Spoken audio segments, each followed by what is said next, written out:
Hello, writers. I'm Sally with Pendraic, and today we're going to talk about decisions every good story should start with. Obviously, all opinions are my own, and there is no right or wrong way to do this. This is just a way that has worked for me. Before you even write a single sentence of prose or a full scene or a chapter or outline your book, there are a handful of front end choices that can help shape your story from the start. There are a handful of front end choices that can help shape that entire story.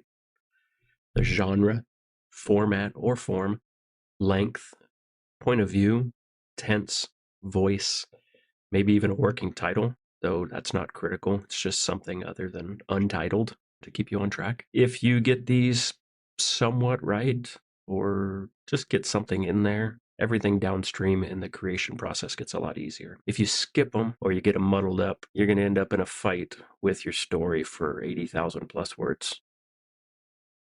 I'm going to walk you through how to think about each one of them, and I'll set them up on the screen as we go using Pendraic's new book screen so you can see for yourself. Personally, I like to start with a genre. Genre is the first promise that you're going to make to your reader. Sometimes maybe the title or the cover art will be that first promise, but genre generally is going to be that first promise. And in the Pendraic architecture, P stands for promise.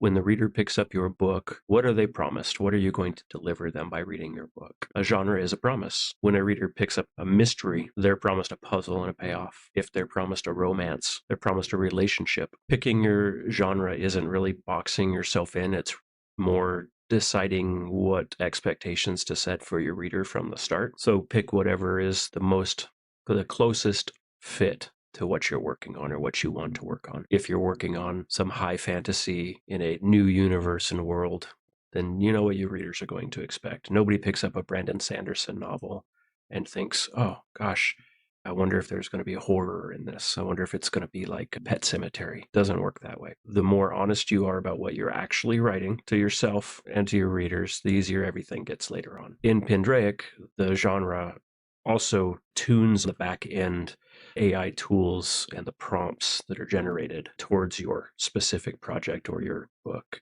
But the thinking is going to be the same, whether you're using Pendraic or any other software or a notebook and hand scribbling your story. This is for everyone. Pendraic has some genres already populated for some of the main fiction genres.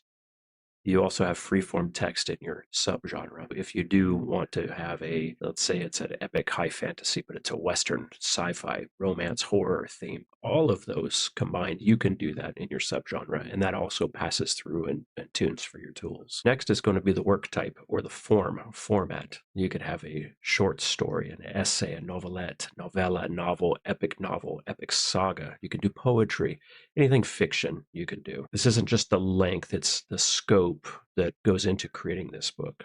For example, a short story usually rotates around a single change in the story, in the character, in the world, whatever is going on. A novel can have several arcs and a whole cast of characters on stage or different parts.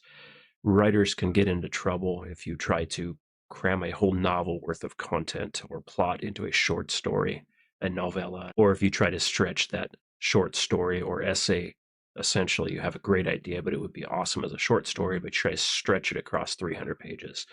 Doesn't work out well. Just think how much story you actually have, or if you don't have that story yet, how much you want to have, and pick the form that fits that. I generally focus on novels myself, or epic novels. I like building worlds. I like building characters, conflict. I like developing the cast, the sub arcs, the plots. I enjoy all of that and tying it all together. So generally what I'm doing is a novel, an epic novel, epic saga. Then you want to target a length. There are some general guardrails based on what work type you've got. For example, a typical adult novel is going to be in the 80 to 100,000 words. A novella is going to be shorter. A cozy mystery is going to be a lot shorter and lighter than epic fantasy. So set a number that fits within your industry expectation for the form and genre. If you want to write 250,000 words on a cozy mystery, do it. Do whatever you want to do. It's your story. However many words it takes for your story to be told the way you want to tell it, that's all that matters. But these are all just loose guardrails, loose guidelines, not to constrain you. It's just if you need help, that's what they're here for. So the point of view is another big one. It's one of the biggest choices that you're going to make. Who's telling the story and how close are we to them as the reader? First person is going to put us right inside of one character's head, typically a protagonist, antagonist. There could be a number of people it bounces around through from different parts of the story, different cast. It's really intimate in that you get to feel what that person is feeling, that you're living inside of their head, but it's limited to what they know or what they assume or what they believe. Close third person stays tight on one character. There's a little bit of breathing room there, but it's still focused, really focused in. Third person limited is a very popular one. It's one that I write most of my stories in. That follows one viewpoint per scene. It doesn't bounce around in a scene. And a scene is a smaller component that lives within a chapter, typically on a novel or a larger piece of work. That means if you're going to follow one character for this entire scene, you're ready to bounce to another character while you end the scene and you start the new scene. And we'll go over that later on in some further lessons. For now, third person limited is very popular. It's very easy to read and keep up with. And if you don't know where to begin, it's always a pretty good one to start with. Third person omniscient is another one that is fairly popular, but it sees everything. It can tell what people are thinking, how they're feeling, etc.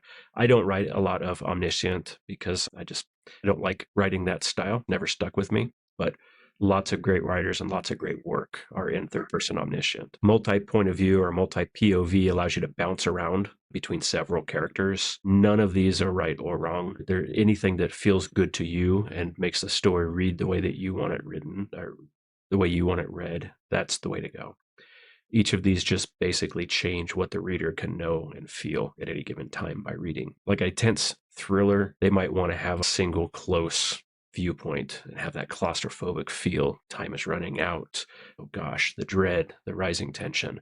A sprawling epic, something, again, I'll say Sanderson, something from the Stormlight archives. You might have several different viewpoints that you're following through. Just pick the one that your story is served best by, and Pendrake will take that choice into every backend tool injection or AI call, etc. You have your tense.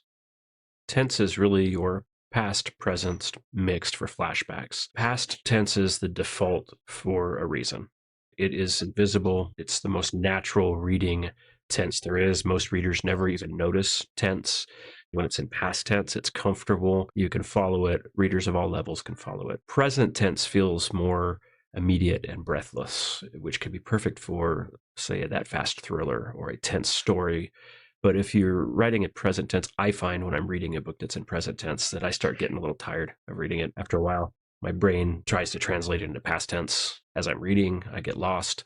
Maybe my brain just isn't a present tense brain. Maybe yours is. Again, there's no right or wrong way to do it. It's just there's an option for you here. And you have your author voice or your craft. This is a curated list of all the pre-populated voices that we have created for Pendrake. It is going to be sorted by your best match on your work type if you're writing a horror story or a fantasy or a mystery or thriller or romance. Also your work type. Is it going to be a novel? Is it going to be a short story, a novella, an essay, a poem, or an epic novel? You have all those options in here. Voice is really the texture of the prose. It's the rhythm, the word choice, how everything is laid out on the page and structured. It's the hardest of any AI writing and really your own personal writing without using AI to get consistent through the entire book and the most personal. If you don't want to use one of our pre-canned voice structures in here, you can create your own and save it and use it on all of your stories. In the author persona is where you're going to set that voice you're leaning towards. So any future AI prose writing or polishing, editing is going to be going in that direction instead of being the flat generic AI writing. It's the goal. So if you want to pick one of the pre-canned one, pick one that feels the closest to the sound and the story in your head and refine it as you go along if you need to. You can always come back and do it. When you select a template in here, it is going to populate the summary, it's going to populate the writing style, and it's going to give you sample writing that includes dialogue, action, some exposition, just some normal narrative prose, etc. Then there's the title. You don't have to have a title. It's going to name it as untitled and a date and a timestamp for you. Really, the title is not that important when you're first starting. a story. Most of the time, the finished product is almost never going to have the same title that you've started with, and that's just how it goes. So don't agonize and waste time hemming and hawing over a title when you first start. This is really just something that is here so you don't have an untitled handle the book on your bookshelf. Type something that captures the feeling and move on. The real title is going to come up somewhere throughout the course of your writing, whether it's really quick. Maybe you got it right off the bat. You got your title. It's perfect. You nailed it. Great. That's awesome. Sometimes that does happen. Maybe you don't get it till the very end. Maybe you're through it and you're editing and it hits you. Oh, this would be a great title. Or ask Penny, what would be a good title for this story? Penny can analyze your story and can tell you some suggestions. Now, those are the critical pieces. There's also the other stuff that you could fill in here that typically goes into a story. If you have a log line, a synopsis, 3-page synopsis, or a 5-page synopsis, instead of saying page, you could say paragraph if you'd like. Your overall theme that book marches towards. This is more for AI and for tracking yourself on the analysis piece at the end. If you want to weigh your dialogue, how heavy you want dialogue to be in your story, and action versus atmosphere versus interiority, which would be the thought, the feeling, the reflection that's in the characters' bodies, your inner monologue, if you want to amp that up. Let's say like Emily Henry for a romance author, and you love the internal witty monologue. You can amp that up. It's part of a series, an existing series, or if you want to create a new series, your byline, and your byline is who's this written by, any worlds that you need to associate it to, if there's an existing world you've created, or if you want to create a new world right now and associate this to, you could do all of this. But if you don't want to do all of this and you just have a generic summary or synopsis or log line of what you want done and you want everything else figured out, you can always just hit this randomize it button. Diplomatic fantasy it is. The point isn't really the software, though. It's really to go over these decisions that you can make up front to save you a lot of time on the back end from editing and re-editing and writing and rewriting, redrafting the whole book later. If you establish at the front end these anchors for your story, it will pay off in dividends the further along you go.